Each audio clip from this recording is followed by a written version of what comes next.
Finally कपडे धुण्याचं जे gadget आहे घरी आणलेलं आहे, वॉशिंग मशीन घेतलेली आहे.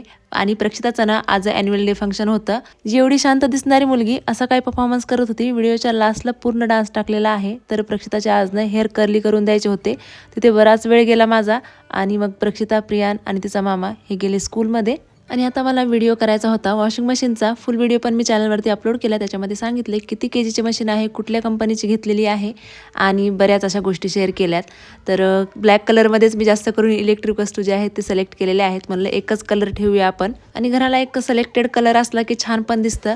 तर अशी काही मशीन घेतलेली आहे. फुल व्हिडिओ तुम्ही नक्की जाऊन बघा. त्यानंतर हे सगळं व्हिडिओ करून आम्ही निघालो सायंकाळी इकडे ॲन्युअल डे फंक्शनला. सोबत गोडुली, पल्लवी आणि मी. आता आमचं ठरलं होतं की प्रक्षिताचा डान्स झाला की लगेच आपण घरी येऊया, कारण की राजवी जास्त वेळ राहणार नाही. पण सगळ्यात लास्टला प्रक्षिताचा डान्स होता इथे. अर्ध्यातच मग पल्लवीला जावं लागलं. प्रक्षिताचा डान्स जे आहे ते इथे चालू झाला आणि त्याच्यानंतर इथे ना फक्त ॲन्युअल डे फंक्शनच नाही तर सायन्स एक्झिबिशन सुद्धा होतं आणि बरेच असे स्टॉल लागले होते. थोडा वेळ आम्ही सुद्धा इथे बघितलं हे आणि मग घरी आलो. घरी आल्याच्या नंतर मग स्वयंपाकामध्ये चपात्या वगैरे बनवल्या. जेवण करून असा संपवला दिवस.